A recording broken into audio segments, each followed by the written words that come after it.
Kompolnas kan kita memberikan saran ya kepada Presiden ya terkait dengan arah bijak Polri gitu loh. Nah, masalah penggunaan kekuatan ini ya ini jadi salah satu agenda yang akan kita dorong ya. Mudah-mudahan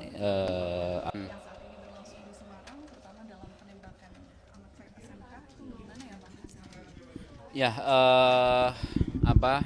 untuk hasilnya ya nanti kita kan gini, kita dari awal memang turun ke lapangan melakukan pemantauan ya, kontrol pengawasan terhadap proses penanganan kasus penembakan tersebut gitu ya, agar prosesnya benar-benar akuntabel dan transparan gitu. Jadi kita dengan kita memantau dari awal ya, turun dari awal ke lapangan, kita mendatangi sekolah, kemudian juga keluarga dan kepolisian, kita mendapatkan itu ya keterangan-keterangan yang tentu saja berguna untuk Kompolnas dalam konteks memastikan prosesnya benar-benar akuntabel dan transparan, termasuk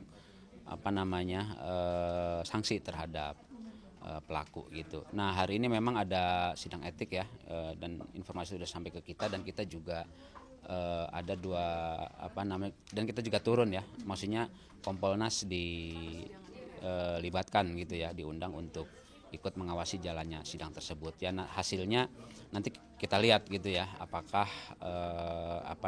hasilnya sesuai dengan harapan ya, artinya benar-benar akuntabel dalam konteks penanganan kasus tersebut. Nah, selain etik memang dugaan pidana juga kita akan awasi gitu ya, supaya tetap jalan. Jadi tidak cuma sekedar etik, tapi dugaan pidana juga harus prosesnya harus jalan gitu.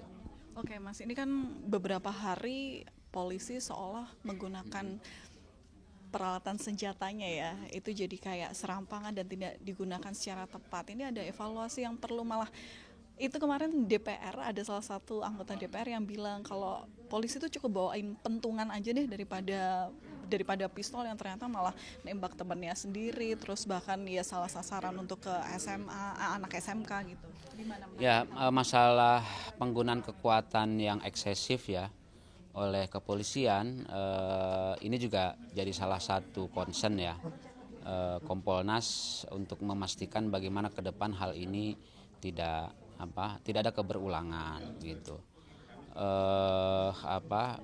Upaya komprehensif ya tentu sangat penting lah. Jadi persoalan-persoalan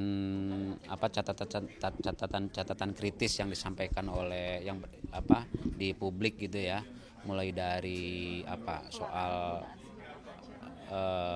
mulai dari normanya gitu ya, apakah normanya perlu dievaluasi atau tidak. Kan polisi sebenarnya kan sudah punya SOP-nya gitu ya, prinsip-prinsip penggunaan kekuatan, termasuk juga tahapan-tahapannya kan sebenarnya kan sudah ada di dalam SOP tersebut.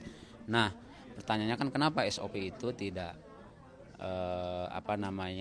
tidak dipatuhi gitu ya, sehingga terjadilah penggunaan kekuatan yang eksesif gitu ya, termasuk penggunaan senjata api. Nah, itu akan kita lihat evaluasi gitu ya, layer masalahnya ada di mana, apakah di pengetahuan anggota terhadap kode etik tadi gitu ya, SOP tadi, atau masalah keterampilan, atau perlu ada tes psikologi gitu ya secara berkala untuk anggota, atau misalnya soal pendataan anggota, siapa yang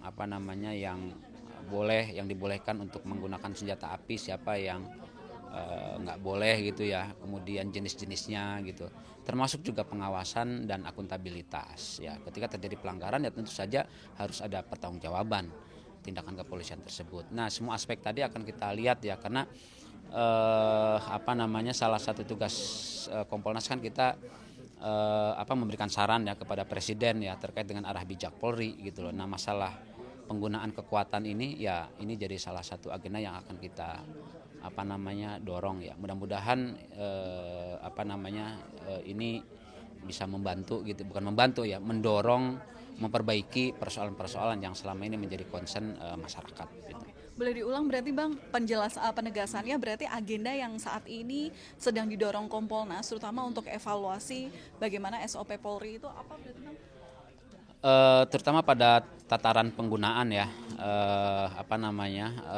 jadi kita jadi mendorong pendekatan yang humanis ya dalam konteks